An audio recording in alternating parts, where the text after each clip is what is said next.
This world is all about branding and marketing. The #1 branders in the universe is the United States. They made United States seem like it's the best place in the world to be. It's the land of the free, home of the brave.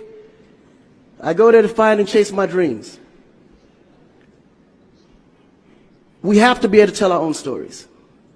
Directors, filmmakers, entertainers, it's going to be clearly, and the press, it's going to be your job to redefine how people think about Africa.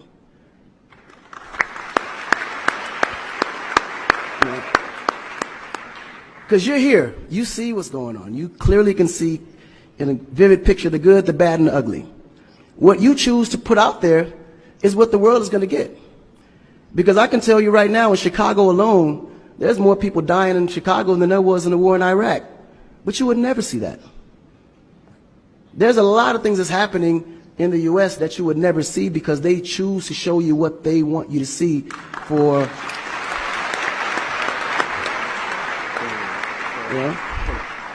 It's about country integrity. You have a certain reputation you have to keep. No one puts their family business out into the street. One of the problems we have in Africa is that when something happens, the press is quick to put out negative energy and quick to put out a negative story. And then that story goes on to internet, and other broadcasting systems take it and they post it. So when you look at places like Kenya, for instance, that I know of, maybe 2 terrorist attacks, but it was everywhere. So now people was afraid to go to Kenya because somebody shot up the mall. But then when you look online, there was over 25,000 attacks in the U.S., but you only knew about maybe 5 or 6.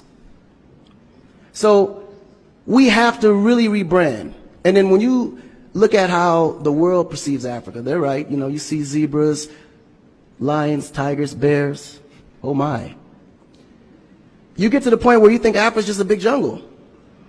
The images that they're showing of Africa is historical images. This is way before civilization. This is when they were still, battling with spears, like times of Shaka Zulu. No, I'm serious. But then when you look at the U.S., they're showing Superman, Batman,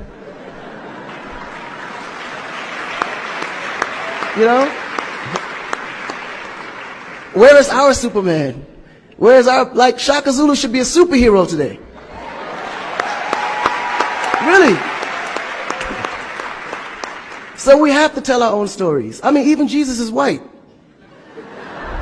And you believe it. But it's okay, because how you were framed, if you taught something from the day you were born, and your mother taught you that, your father taught you that, it's real.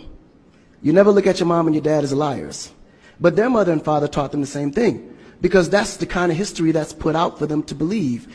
Our history books in the U.S. is all white American history, culture that's been borrowed from other nations. But Africa have to teach the same history of our ancestors, the great things that they have accomplished. And it's going to be the jobs of directors like yourself, filmmakers like yourself, to narrate that story. How do we want to be perceived? How do we want that story to be narrated to the rest of the world? This younger generation, we kind of figured it out. Because now, when you look at hip-hop in America, every rapper is rich. Gold chains, Bentleys, nice girls by the pool with bathing suits in this big mansion. And then, when the video's over, they get on their phone and call an Uber. They don't even come in the Bentley that you just saw in the TV.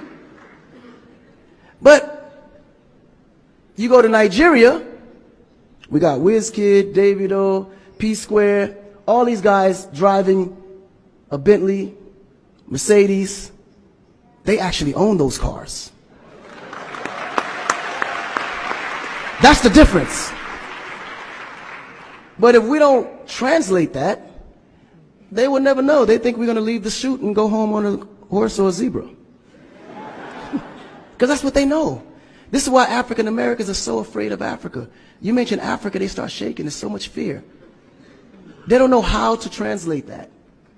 It was just recent that people are now saying, yeah, man, you know what? I rock with Africans, man. You know what I'm saying? I want to do some collaborations, man.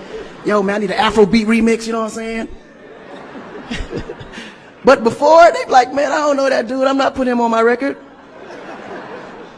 So the younger generation is slowly understanding how you have to rebrand the culture, because the culture has adapted. They've actually took everything that we've created and made it look better. They made a superstar look like a superstar. When I look on TV and I see our biggest entertainers, they don't look like stars. That's why you can't really respect the entertainer. If a politician saw a singer, he'd just be like, oh, he's just a local singer. But if he go to that local singer's performance, he may sell out the stadium because he has a huge influence, but the image is not there. So we have to take the image as a huge accountability for ourselves and realize that Africa really does have a reputation.